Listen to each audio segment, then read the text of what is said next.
Brought to you by Moonbeam Multimedia.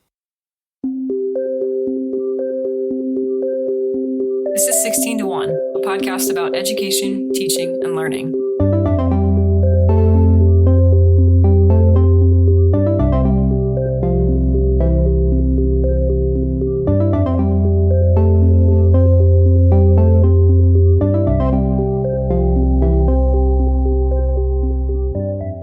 How was your first week of school? Next question. No, come on, share. Get us in the back to school spirit. Woo! I made it. You took a lot of naps. I did. I did take so many naps. I heard you say that your goal for this coming week was to take fewer naps. My goal for the next 5 days is to only nap on 2 of them. Only be exhausted on Tuesday and Thursday. I have to schedule my tired accordingly. It was good, as everyone here has probably gathered. I do require a schedule to thrive. So do I. Routine.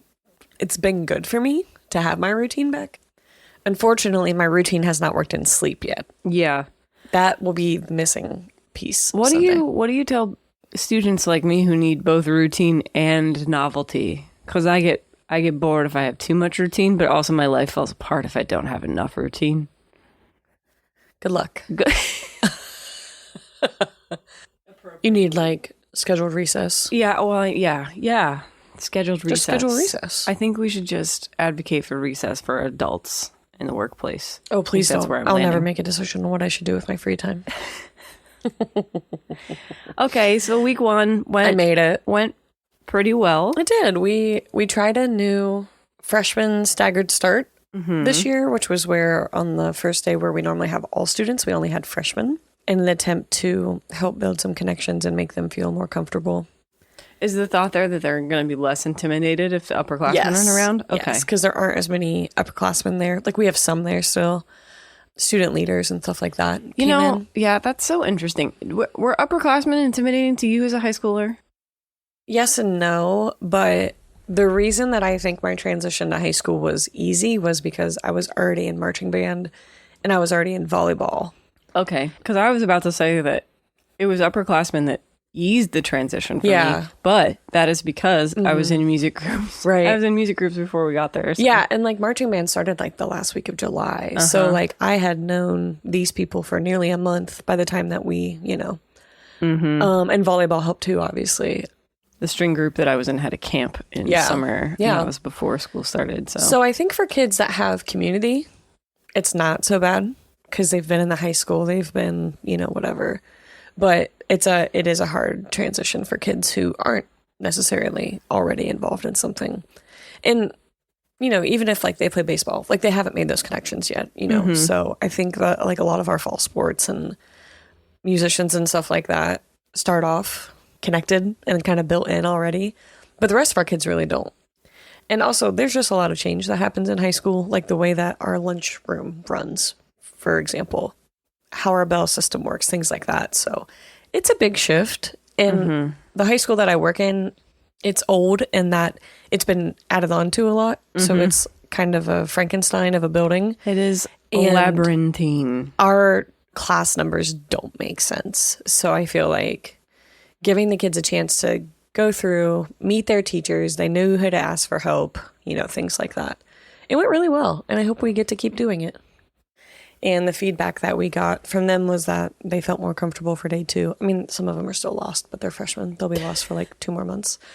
The best feedback were like upperclassmen and students. So like, for example, one of our cheer coaches who, graduated years ago now, I was talking to her at the end of the day because we did like a baby pep rally so that they could like learn the cheers and hear the alma mater and like stuff like that so they could kind of know what to expect. And she was like, this is so unfair. And she was thinking from the perspective of like not getting an extra day of summer. And she was like, I just got bullied as a freshman. Like my first day, I just got like pushed because I didn't know where to go. So it was really funny. So the upperclassmen loved it because they got an extra day of summer. We had a lot of kids come in to help. That was really nice. it gave all of us kind of a chance, the teachers, to get in and get a lot of stuff done. Like we did a lot of our required trainings with them, like CPR and stuff like that. So I thought it was a really good use of our day. And it was kind of fun because we took a class picture of them. Yeah. So they won't have another one taken until graduation practice. So it'll be fun to see. That's neat. Yeah, it was a good day. That's kind of an interesting observation, too, that you were making about extracurriculars and how much that can pre-build community so that things are less difficult in that transition. Because we've talked about that jump from middle school to high school being both academically and socially difficult. So yeah, it is. We learned a lot in trying it. So cool. Good beginning to your school year. How's your life? What'd you do? I just went back to work with my routine and my schedule, which I really liked. Of course. So that was good for me. We have a couple of announcements. The first is that we are going to switch up our episode format a little bit. Are you excited about this? Yeah. As you probably noticed, we do headlines, news headlines, because there's just a lot going on. There's a lot to talk about in education right now, and the news headlines are slowly but surely kind of creeping out and taking over more and more in the episode. And we already have pretty long episodes. They were already on the lengthy end of where we wanted them to be. So we're going to cut back a little bit and split up. 1 week will be the news headlines, and the next week will be kind of our typical researched topics where we got our start. So it won't mean much for you. We're still going to publish every other week, listeners. Nothing too much is changing up there, but just going to have shorter episodes, and you'll kind of get to pick and choose more of what you want to listen to if one type or the other appeals to you. It also gives us more time, lead time for research, and like this will allow us to be a little more selective and maybe invite some more interesting guest conversations on. And we've just got also a lot going on with Moonbeam more generally, so we're eager to sort of spend more time doing some of those other things as well. So this is just a way for us to sort of transition how we invest our time on the show and hopefully give you a better show as a product of that work too. So that's the first announcement. Second would be sign up for the 16 to 1 podcast email newsletter. That's where you can get the latest updates on the show, episode announcements, resources, workshop offerings. We do have a couple of different workshops if your schools or districts are interested. And all of that would be in our newsletter. So go ahead and sign up at our website, 16to1.com. It's at the bottom of pretty much every page on the website. So, okay. Can I give a quick shout out? Yes, please give a shout out. Risha Allen. Oh, yeah. Our guest. Episode 50? I think that was it on Banned Books. Yeah. Risha was just awarded the Minot Education Association Teacher of the Year Award in North Dakota. Very cool. One of my favorite humans, one of the best teachers, and just a really solid person. And she's so deserving. So happy for her. She's just so cool. Yeah. You know? But anyways, congratulations to Risha for another incredible milestone.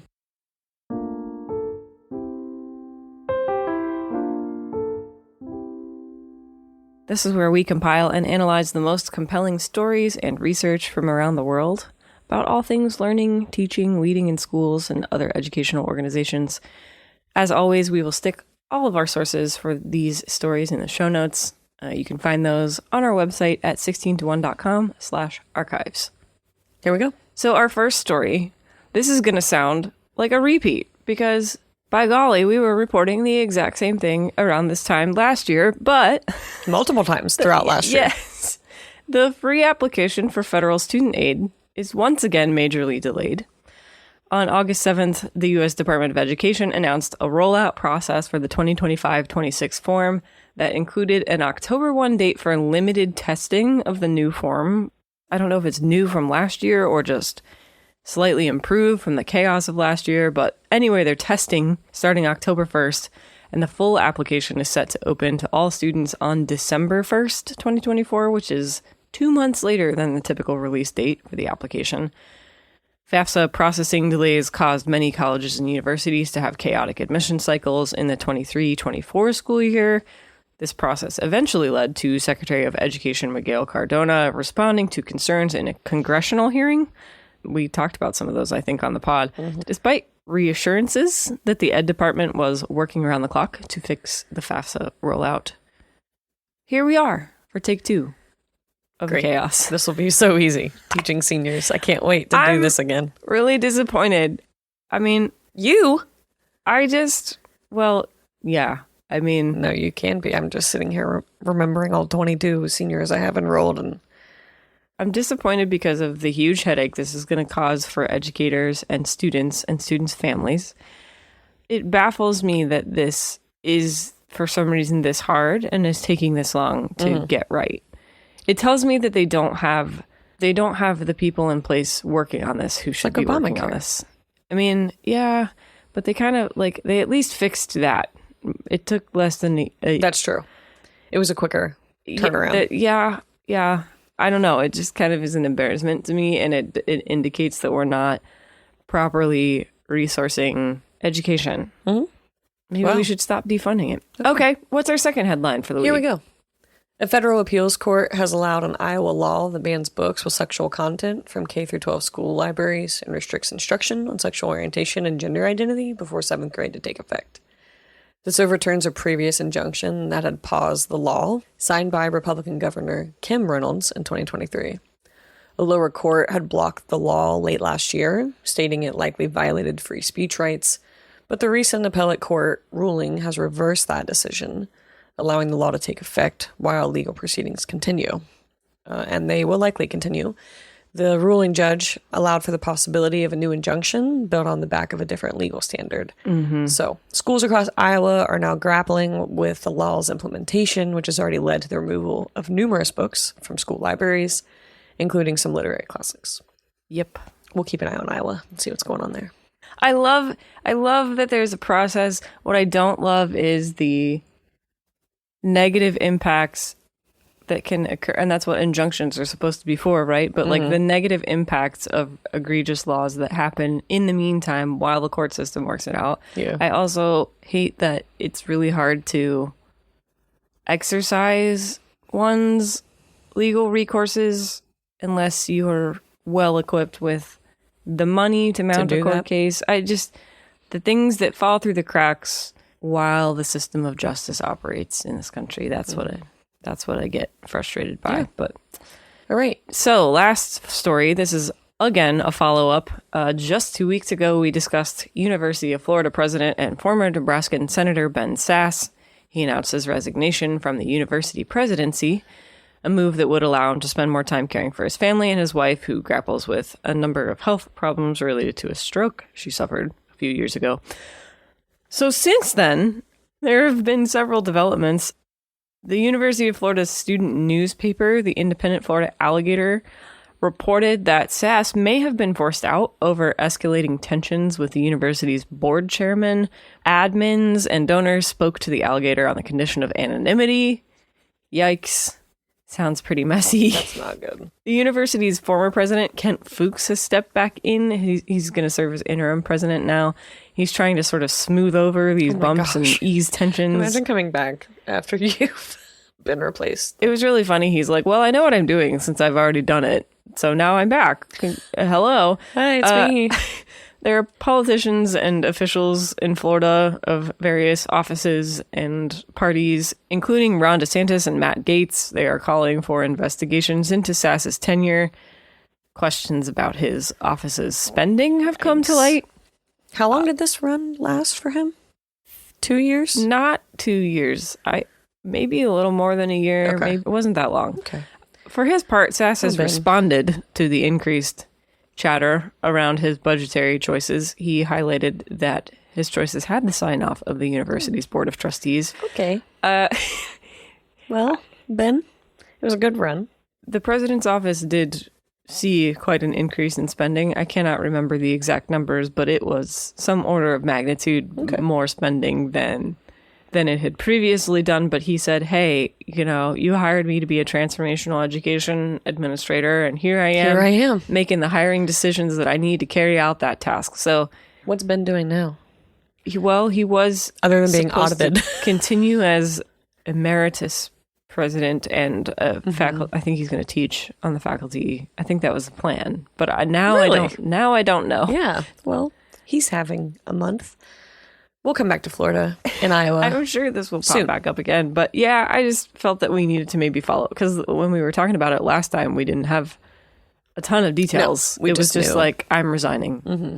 It felt weird. I felt like when we first read about it, it was a lot more of him needing to focus on his family, which was kind of the angle that now makes sense that they were approaching with. But it seems a little bit more than just that. Yeah. Okay. Yeah. Well, I hope he knows how much time we've spent talking about his very short presidency.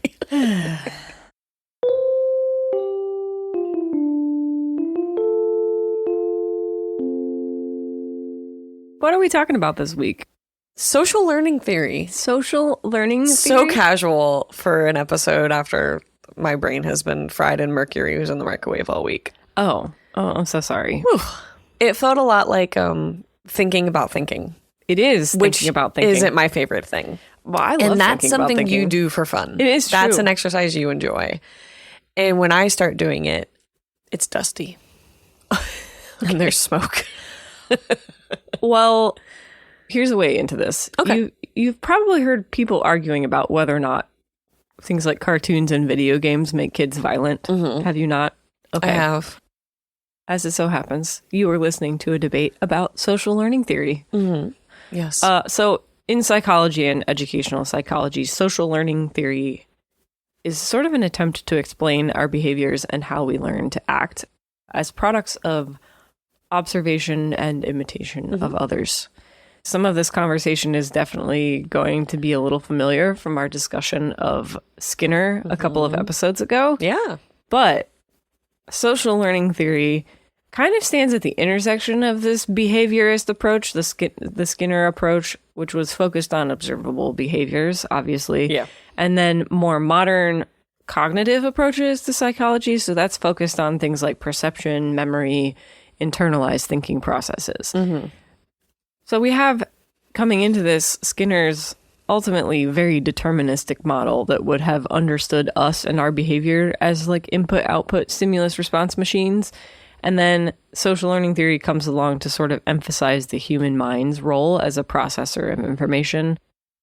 This probably doesn't really sound all that revolutionary to us, to a modern listening audience. It's like, yeah, of course there's stuff going on in the mind. But you have some days there's more or less, but there is something. Can you imagine a time when psychology as a science is completely new? Like Skinner kicked a lot of this off with the behaviorist approach to thinking about human minds was everywhere and in everything. And it was actually kind of challenging the common convention to do some of this social learning theory work. And a lot of it originated from this guy named Albert Bandura. He was a Stanford psychology chair. He was president of the American Psychological Association, big pioneering researcher in social learning theory. And he thought that Skinnerian behaviorism was an inadequate framework for understanding our own minds. I kind of agree with that. Yeah. I don't know if he was exactly setting out to do this, but he sort of reintroduced personal agency in a way that ran contrary to the academic currents of the time. He also reframed our notions of punishment and reward and the influence that these factors had on learned behaviors. He conducted a lot of research on aggression. This is maybe what he became most famous for, and this is probably, like, this goes back to the video games. Do they make kids violent thing? Yeah. He was doing a lot of research on media and aggression. He gave congressional testimony in the 1960s. There were growing concerns at the time about the influence of television on youth, and it was like in the wake of super graphic coverage of the RFK assassination. There's a lot going on in media at the time. Eventually, some of these conversations led the FTC to overhaul television advertising and content standards. So, well, that's very like of that 10-year period, right? Of the 60s. That stuff is all especially on. Oh, there was a lot going on at this time. So there's a lot to be considering when you consider both of the Kennedy men. Yeah. Or two of the Kennedy men, rather. For sure. So I can see why they're questioning it. And I think I'm okay with fewer graphic images being just plastered on a TV screen. Yeah, it's a lot. Yeah.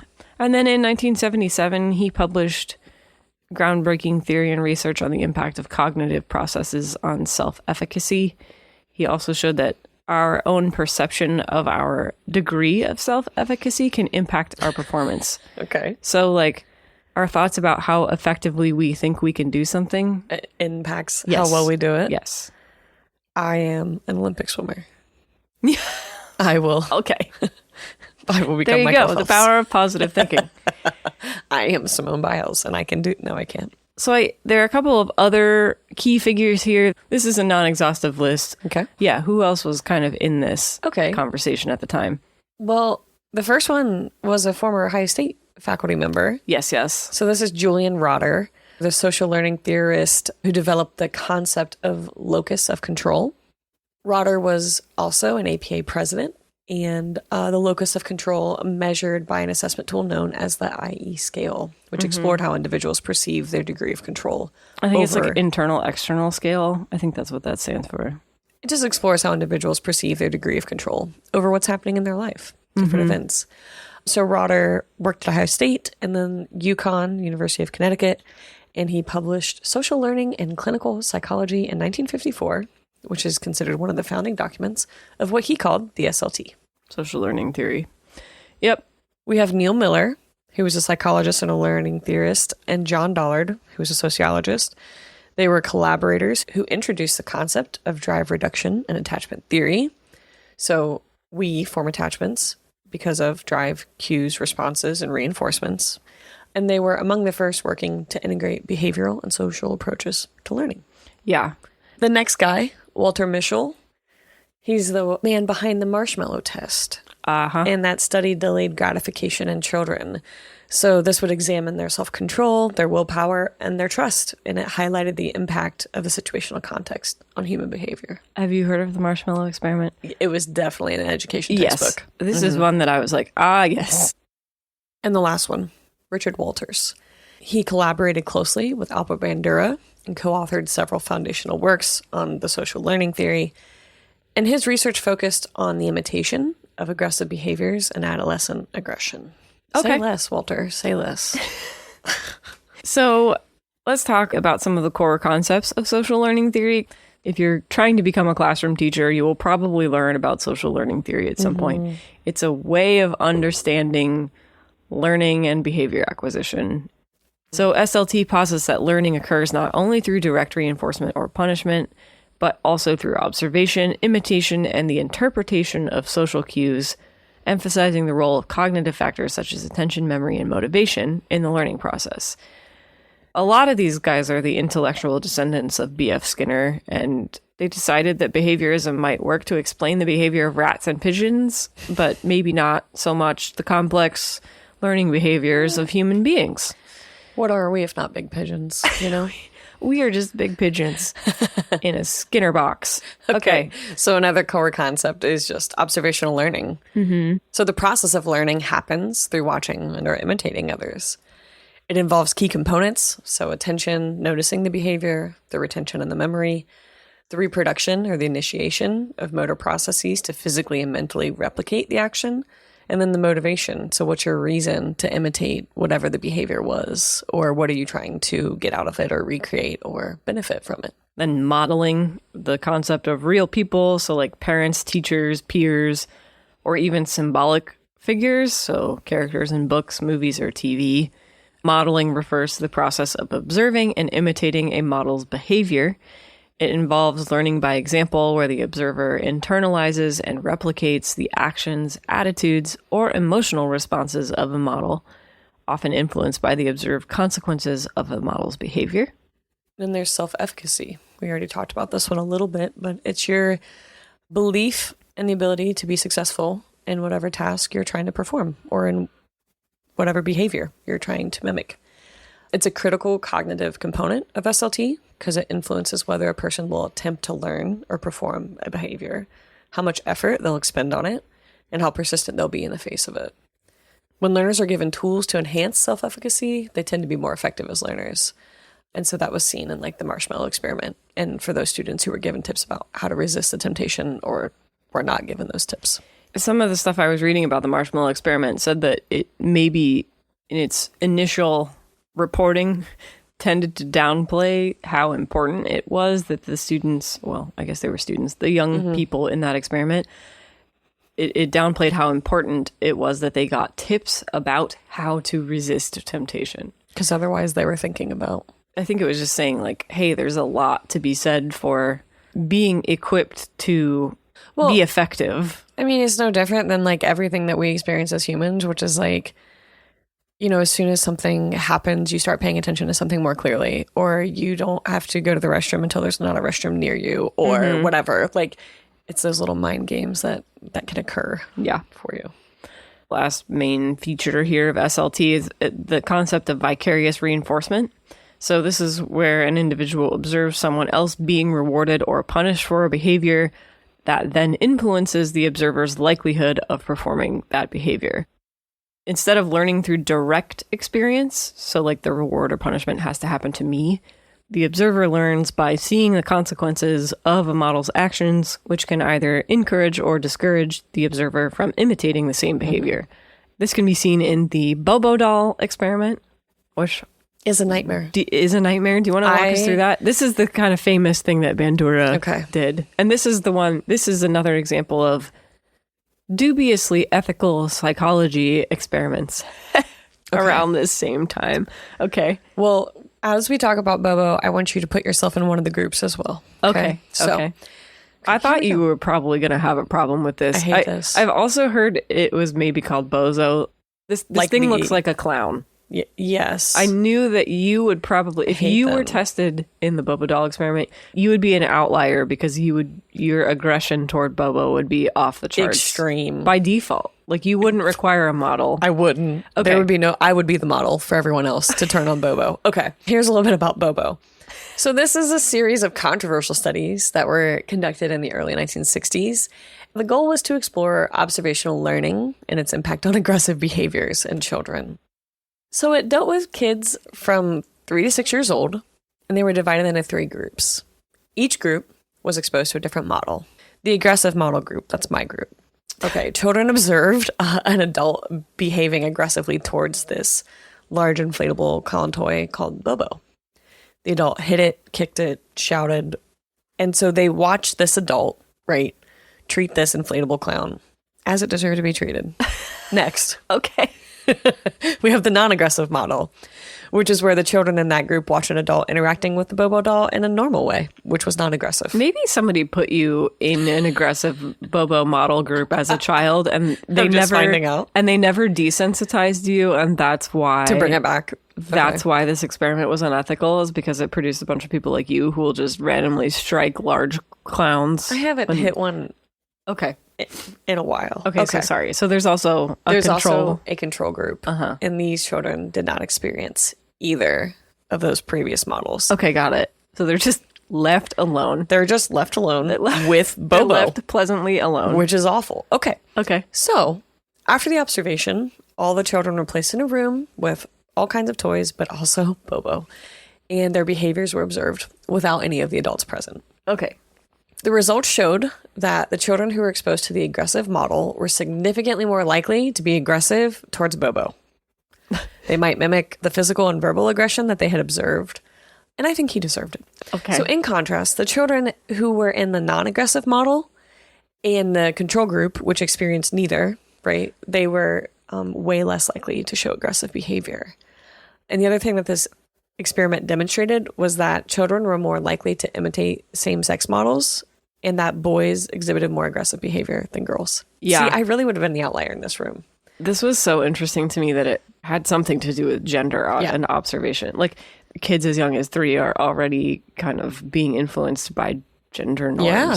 So very interesting. Of course they are. Yeah. So what the study did was raise awareness of that potential influence of media and modeled behaviors on children.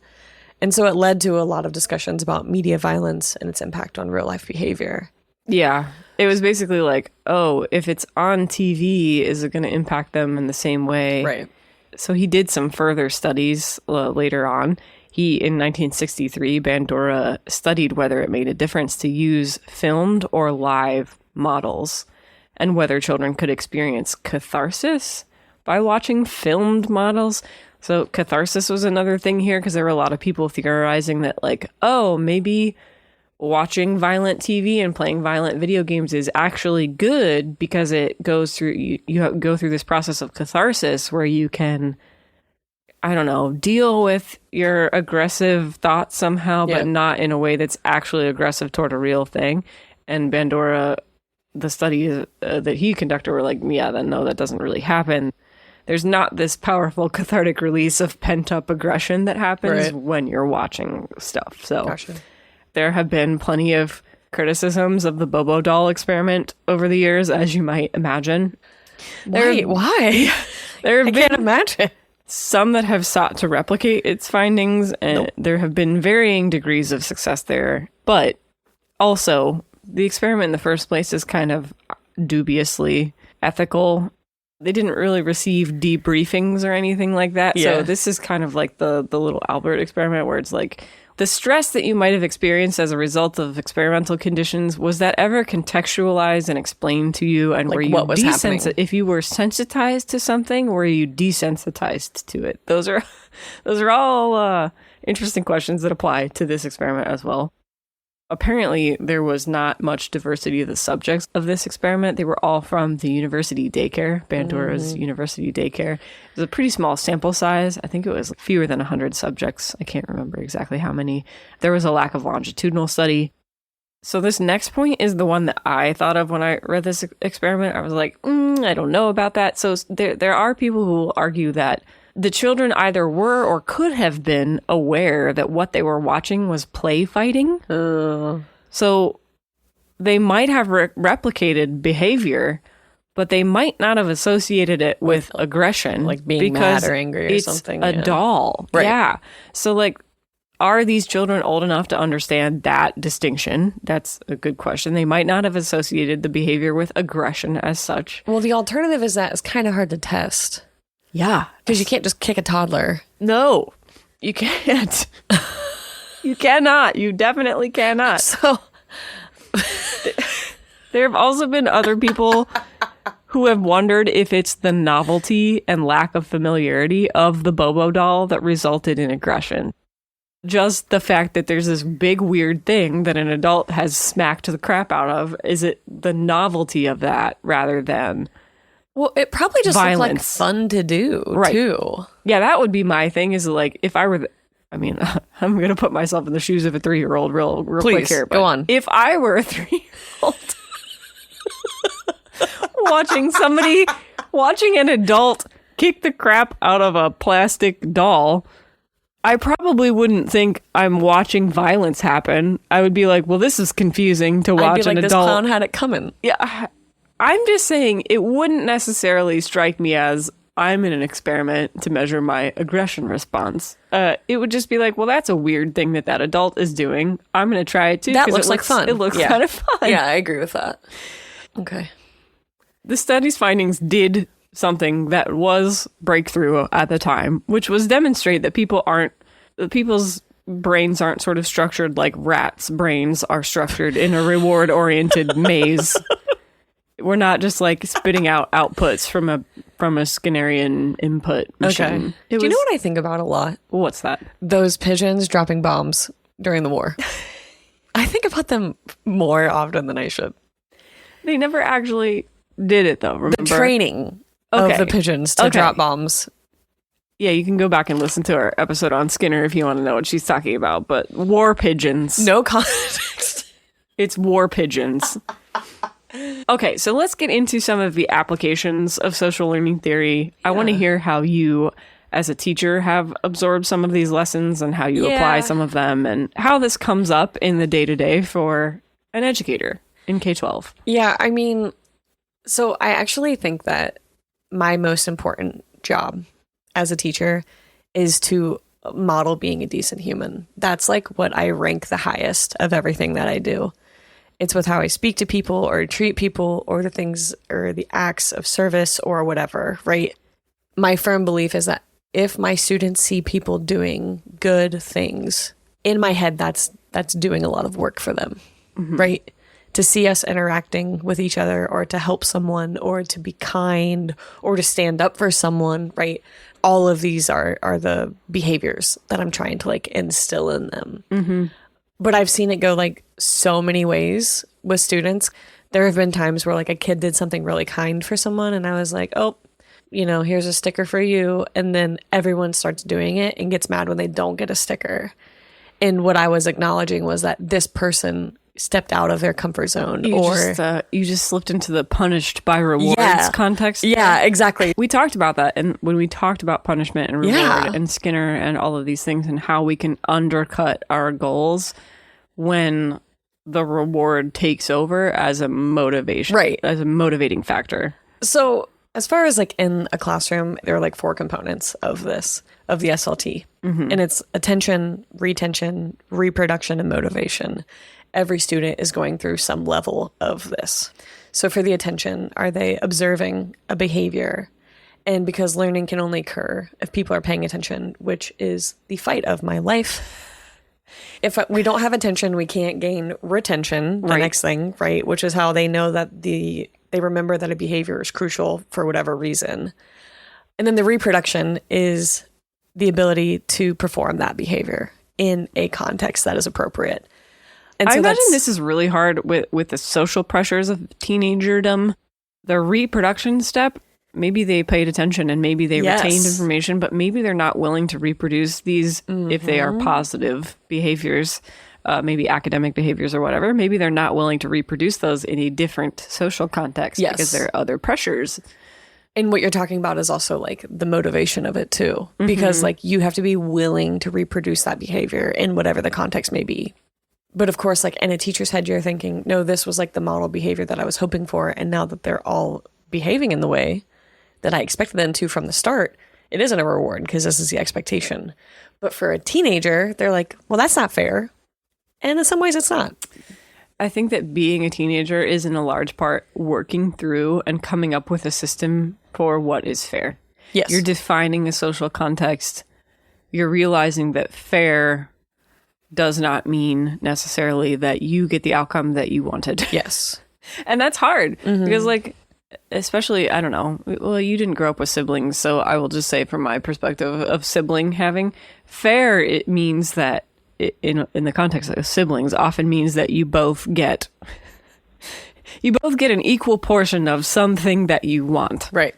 But fair in a sibling context is not necessarily the same thing as fair in a larger group context, where fair might not mean that everybody gets a thing that they want. Yeah. Fair might mean that sometimes you don't get things that you want. And like, I mean, I see it in like every possible way with teenagers. Oh, it's not fair that they get to go to this room and take a test, or that they have one fewer multiple choice option, and so it's like accommodations. Yeah. And they so think like that accommodations are unfair. Yeah. So like you walk the line of being like, you're right, it's not fair that it's harder for them. But that's not something that teenagers can understand totally. It's not. What they don't understand is things can be fair without being equal. Yes. And they don't understand that because to them, it's everybody gets a cookie. Right. I mean, it's so hard because teenagers are fighting like so many battles in their brains. Like nothing is going the right way. All of the neurons, everything is constantly at war. Hormones raging. And on top of all of that, they're like trying to be decent humans and like forge their way and be their own person and like whatever. I actually think that's why it's so much more impressive and brave of them to go against what they see or to whatever because of the social learning theory.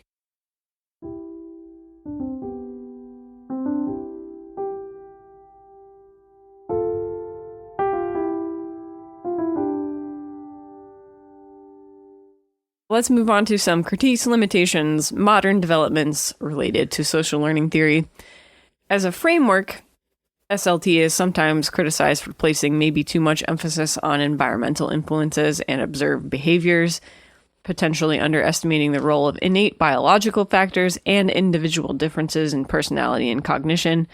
I think even Bandura felt that some people maybe misinterpreted the outsized influence of environmental factors. He was like, no, I'm actually trying to highlight something about either innate factors or individual differences. I'm trying to work with cognition and internality in this stuff. But maybe some of his experiments didn't quite make that as clear as people wanted. The theory did not perhaps adequately address how learning processes and observational capabilities may change across different developmental stages, particularly in children. So this is kind of what we were talking about, like the marshmallow experiment. Is it fair to expect kids to have delayed gratification if they don't really know what the value of delayed gratification is yet? Right. I mean, the whole experiment is kind of teaching them what that is in real time. Aggression, like what we were talking about, is it fair to expect children to avoid reproducing aggression if they don't comprehend that what they're seeing is aggression? Right. And then critics will argue that it lacks a comprehensive explanation of internal motivations and intrinsic factors that drive behavior independently of rewards and punishments. And then SLT has sort of evolved to encompass broader applications beyond its original scope. This is getting applied in like media, advertising, all kinds of interesting ethical applications here. Lots to think about and talk about. Behavior modification being a thing that we've brought up a couple of different times. Like how do we very carefully walk the line to make sure we're not programming people to behave in certain ways when we know some of these things about how people learn and model behavior. So that's SLT. Any final thoughts here? Like you were saying that this all kind of sounds to you rather self-evident, and I can't imagine the concept of modeling being revolutionary. No, I can't either. That's how rapidly psychology has advanced in the last, 100 years or so. Yeah. But it's still new, and we're still figuring these things out, and we still have a lot of work to do, I think, to bridge the gap between cognition and behavior. There's a lot to work through there. Yeah, still. there is. Just thinking about thinking,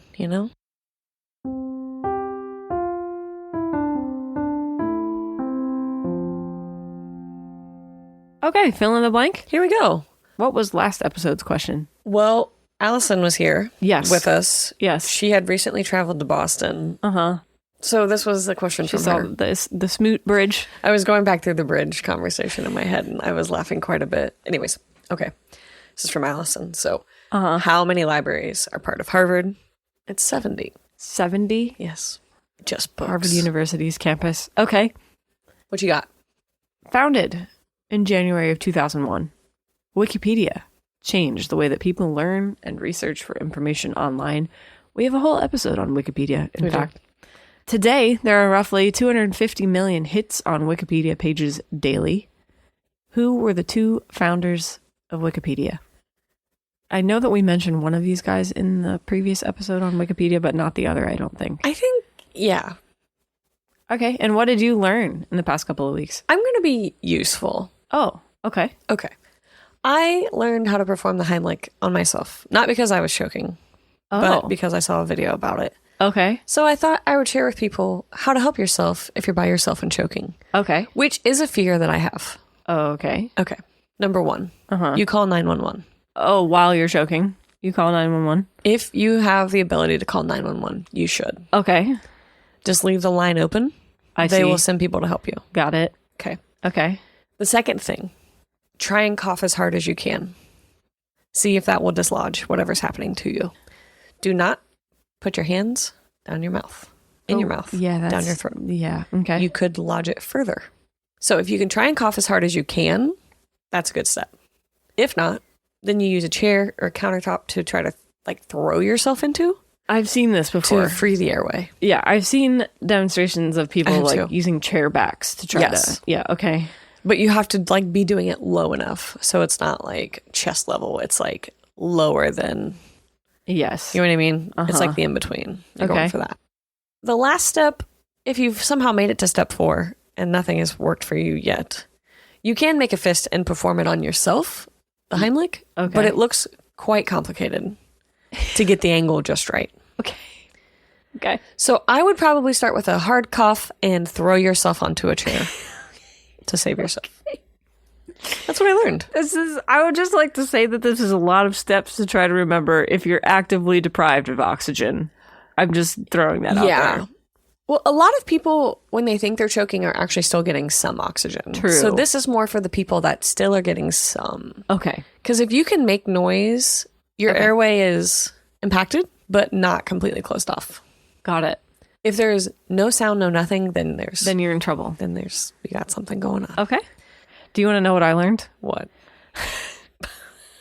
Okay, so I picked one final Olympics related thing because I thought that you would like it, being the big Olympics fan that you are. I am.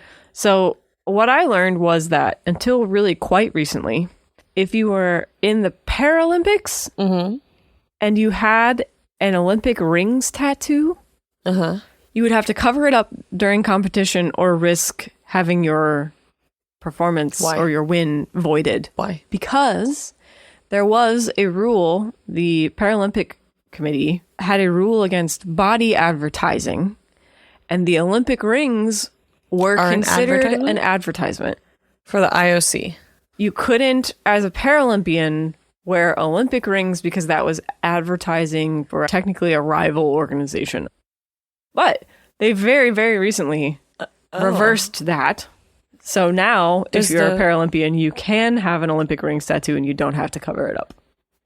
Does the Paralympics not use the rings? The Paralympics have a different logo, which I did not know either. I knew they had a different logo. I guess I thought the rings were universal. The rings, well, that's the thing, is it's kind of like a rite of passage for Paralympians to get Olympic rings tattoos if they qualify. We were right. Apparently, it was considered body advertising. But not for the... Okay. Yeah. All right. Yeah, that's what I learned. This feels like ableism. I too was shocked by this, and I am happy that they are now reversing that ban. If you were an Olympian, would you have an Olympic ring tattoo? I don't know. Probably. Yes. When would I ever be an Olympian, though? It's hard for me to imagine that level of... Let's just have a thought exercise here where we pretend. Okay. No, I mean, I don't know. I probably wouldn't. I'd have those things tattooed everywhere. It'd be my forehead. It would be my entire back. Yeah, we've talked about this before. I have commitment issues. I'm not sure that I'd want to commit. Because, like, what if my feelings about my Olympic performance change over time and I no longer want to have a reminder of my... And you turn them into beach balls. I don't know. Beach balls? And they're circles. There's a lot to work with here. Well, I don't think you need to worry about having Olympic rings tattooed on you anytime soon. I was just going through with the thought experiment like you wanted me to. Well, you've ruined it. Okay. I would have Olympic rings tattooed everywhere. It would be the defining quality of my life. Everything would revolve around the fact that I had been an Olympian. Well, anyway, I'm glad to see this ban reversed so Me that too. People don't have to cover up their Olympic rings. Me too. The next time we'll be back, the format will be a little bit different. Yep. And we'll see you in 2 weeks. We'll see you in 2 weeks. Bye-bye. Bye.